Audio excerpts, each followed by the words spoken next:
E aí, turma, tudo legal? Tudo bem por aí? Que legal, hein? Bom, é, vamos então continuar a estudar sobre os povos indígenas, tá? E aí eu já convido você a irmos lá para a página 44, tá certo? Para te dar um tempinho aí para você pegar o seu material didático, o seu livro, para a gente começar esta aula. E aí a gente vai destacando alguns pontos aí importantes, tá? Então, aqui a partir da página 44, a gente vai estudar sobre essas outras artes indígenas, que é a arte plumária, é também a máscara, a cestaria e a pintura corporal, tá? A gente vai estudar um pouquinho sobre esses tipos aí e que elas vão variar de tribo para tribo, tá? Não vai ser igual.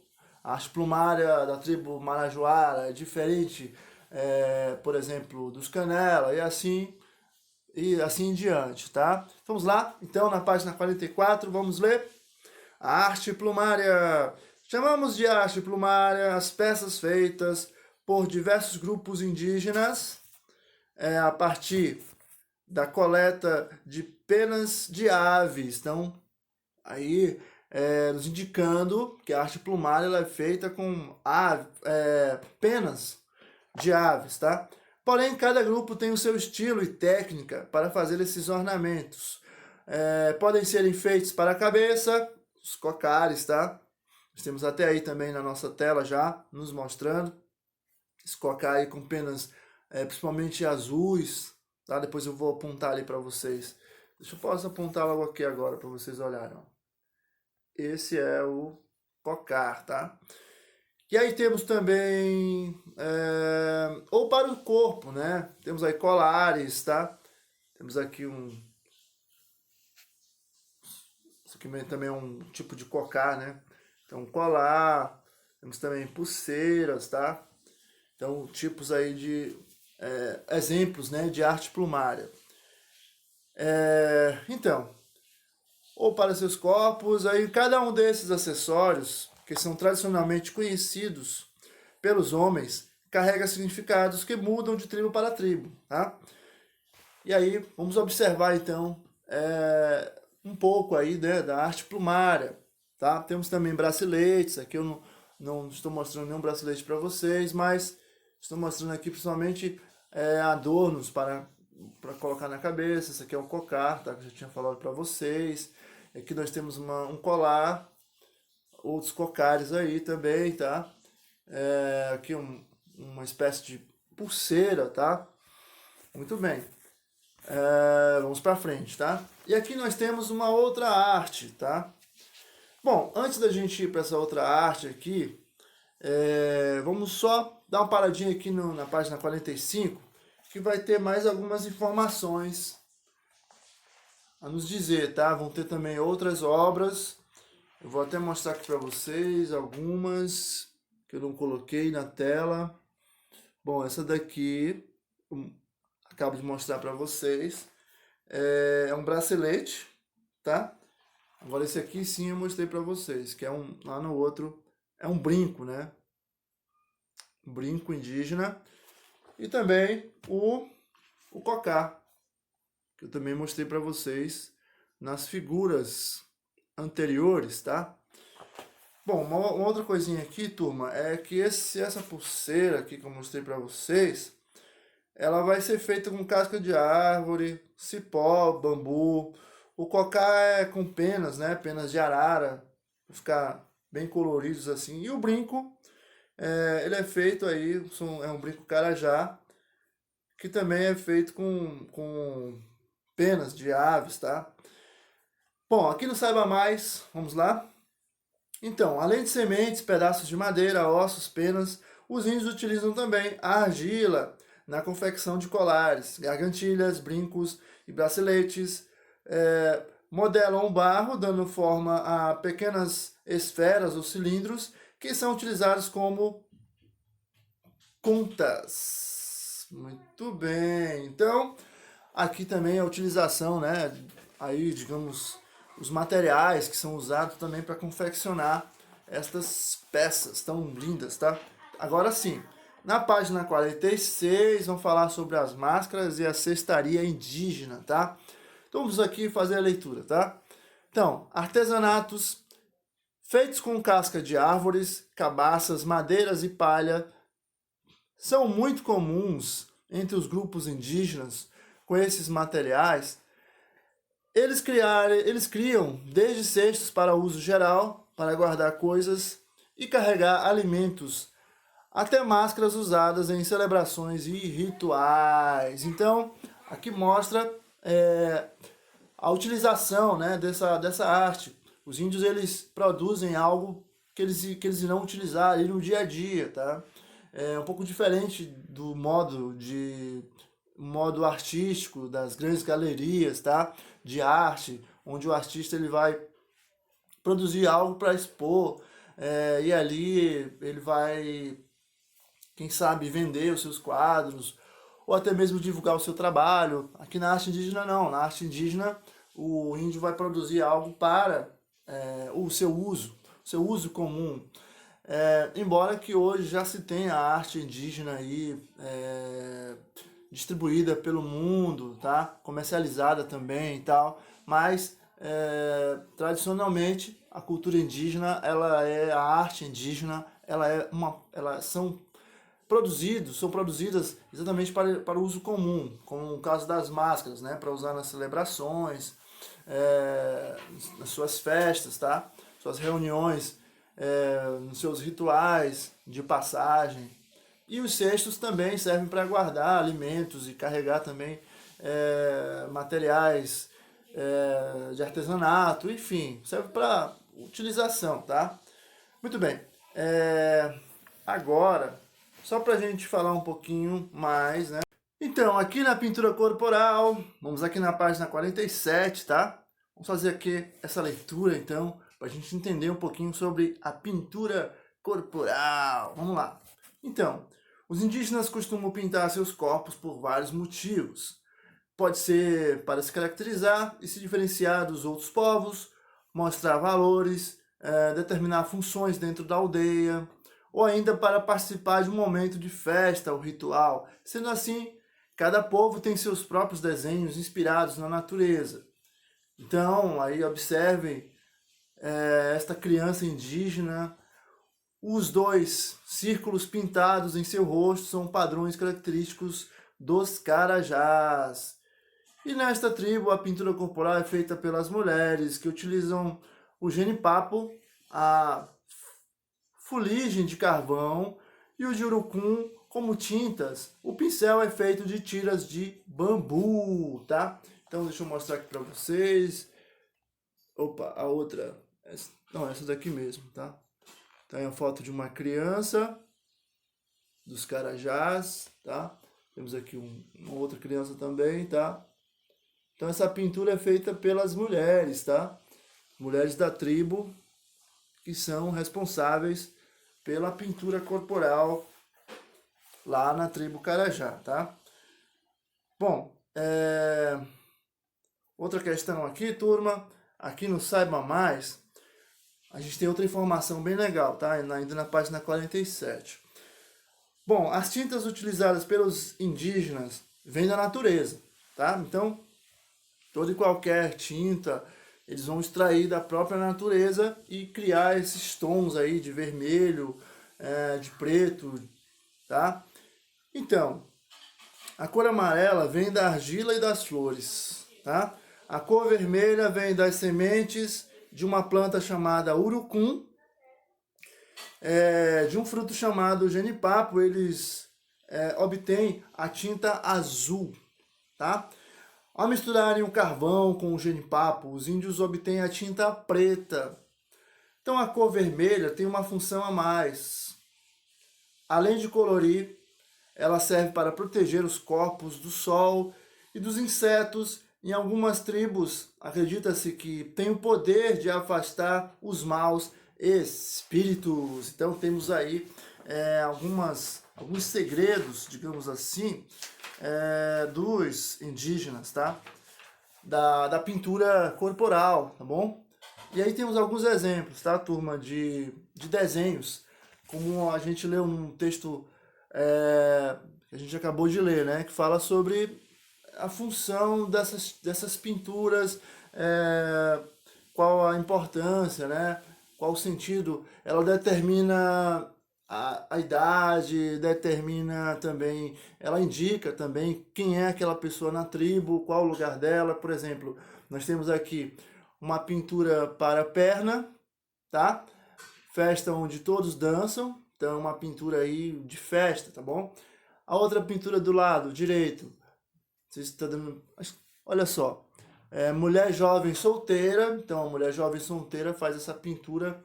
Deixa eu apontar aqui para vocês para ficar para ficar melhor, né? Então aqui nós temos a pintura de mulher solteira e aqui temos uma pintura que pode ser usada por todos, tá? Em festas. E aqui temos um pouquinho de várias pinturas corporais de tribos diferentes, tá? Então, podemos dizer que essas pinturas corporais carregam a identidade de uma tribo, tá bom? E aqui temos alguns outros exemplos, né? Então, temos aqui o primeiro, que é um desenho de um jacaré.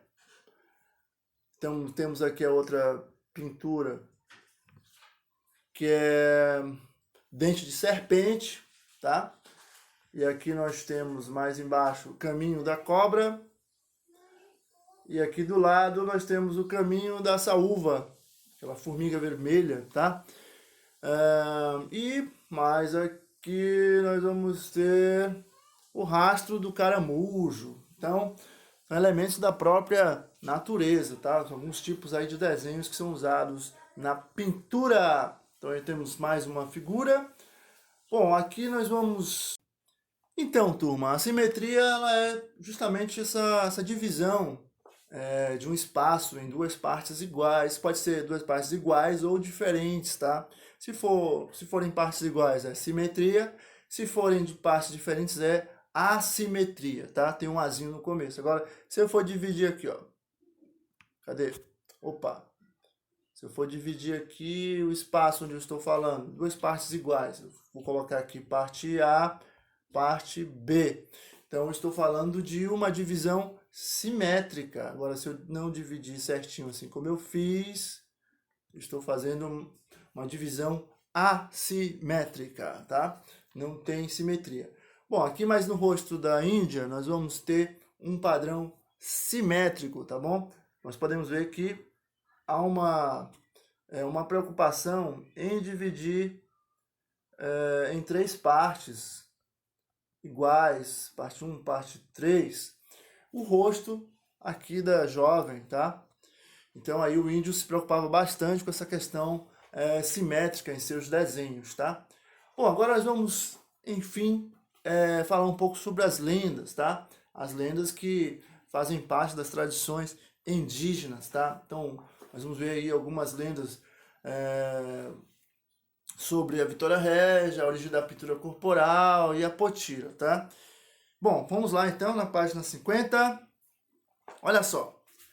Um costume que faz parte da tradição indígena é o de contar histórias para as crianças da aldeia.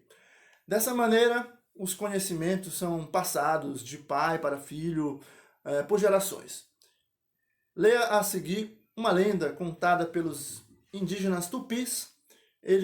Ela explica como nasceram as Vitória Régias, tá? Plantas aquáticas características da região amazônica. Vou mostrar aqui a Vitória Régia para vocês. Deixa eu ver aqui se dá para vocês. Olharam muito bem? Essas são as Vitória Régias. Então, vamos lá. Então há uma lenda em relação a essas flores, né? Essas plantinhas aquáticas. As plantinhas aquáticas, tá? Então contam os tupis que uma bela indígena chamada Lapuna saía da maloca das mulheres.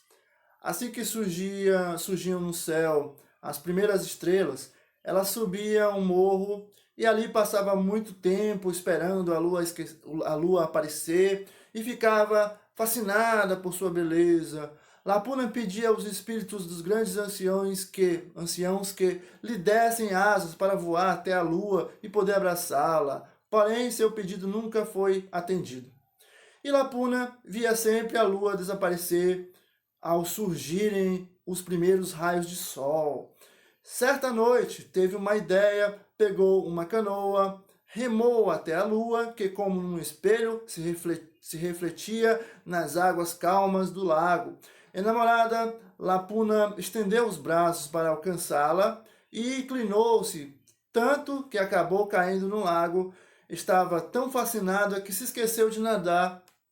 A lua, assistindo tudo lá do céu, ficou com pena de Lapuna e com seus poderes transformou numa flor magnífica que se abre à noite e se fecha de manhã, e moldou sua folha em forma de um grande abraço. Surgiu assim a Vitória Régia. Olha só que interessante, né? Então, turma, aí muito interessante, né, essa lenda aí sobre a Vitória Régia, tá?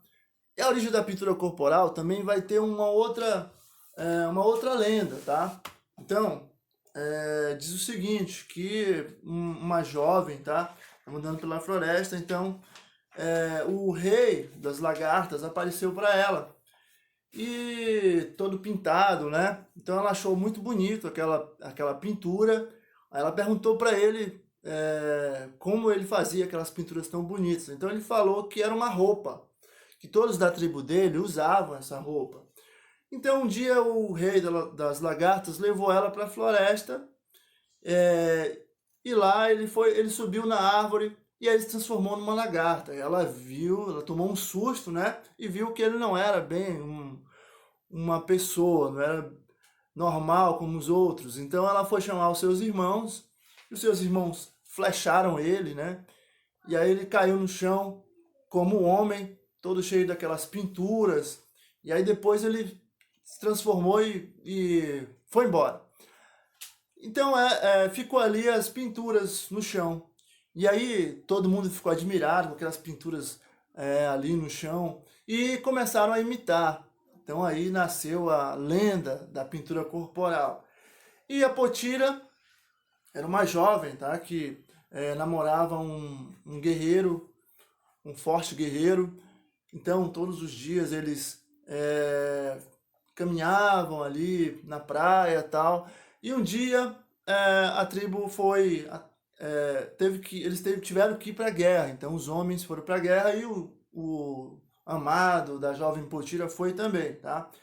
Então ela ficava muito ansiosa, ela ia todos os dias à praia ali, caminhava de um lado para o outro. E aí um dia os guerreiros voltaram e deram a triste notícia de que o seu amado havia morrido.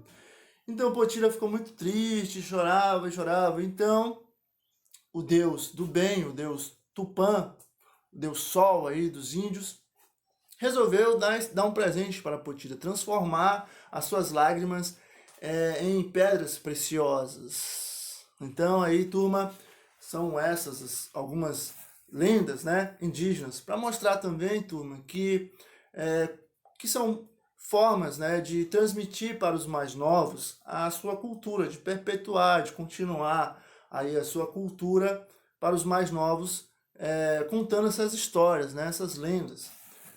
Bom, aqui mais à frente, turma, nós vamos olhar alguns exemplos do uso aí da pintura indígena em outras culturas, ou até mesmo como um objeto artístico, tá? Então nós temos aí uma figura que fez parte do Corpos Pintados do artista Radamés Meija, né? Que ele foi convidado por um fotógrafo chileno, que nós vamos, Robert Edwards. Então vamos ler rapidinho aqui na página 52, vamos lá? Diz o seguinte, ó. Vou esperar você abrir, tá? Aí na página 52. Tudo bem? Então vamos lá. Então, assim como os indígenas, alguns artistas plásticos, como o fotógrafo chileno Roberto Edwards, utiliza o corpo humano como suporte para suas pinturas. Sua exposição, chamada Corpos Pintados, percorre vários países do mundo, mostrando, por meio de fotografias, obras de arte que são aplicadas diretamente sobre o corpo, sobre os corpos nus. Nos anos de 2005, essa exposição esteve no Brasil, na cidade de São Paulo. Então, o artista Radamés Meja pintou o corpo de um modelo com elementos geométricos baseados nas pinturas dos povos indígenas pré-colombianos. Deixa eu mostrar aqui para vocês. Então aí, essa é uma pintura, tá? Que fez parte aí da exposição Corpos Pintados. E um pouquinho sobre o Radamés, vamos ver aqui ainda na 52, ele nasceu em São Domingos, na República Dominicana, em 1960. Ele estudou na Escola Nacional de Belas Artes em São Domingos e na Escola Nacional Superior de Belas Artes em Paris. Foi um dos artistas convidados por Robert Edouard para participar da exposição itinerante Corpos Pintados. Então, a convite do artista chileno, do fotógrafo chileno, artista também, né? O Radamés aí mostrou o seu trabalho, utilizando aí como inspiração pinturas indígenas, pré-colombianas. Muito bem, então vamos às atividades, turma, agora. Então essa atividade aí que nós estamos vendo, está lá na página 49, tá? Então é para você produzir aí uma pintura corporal, tá? Então você vai poder, lembrando de usar a simetria. O desenho que você fizer no rosto, ele precisa dividir o rosto, ele precisa ser simétrico, tá? Como eu fiz aqui, ó. Fiz os desenhos dos lados e também ali na testa e no queixo. Então, eles estão... Deixa eu só fazer uma representação aqui, mas não precisa vocês fazerem essa linha que eu vou fazer aqui. Só uma representação, só para mostrar a divisão que eu fiz na minha pintura, tá? Tudo bem? Então vamos continuar, tá? Já na página 51, nós vamos ter aí uma outra atividade, que tem esses quadradinhos aí. Dentro desses quadradinhos, você vai desenhar uma cena, da lenda que a gente conversou aqui sobre a Vitória Régia, tá?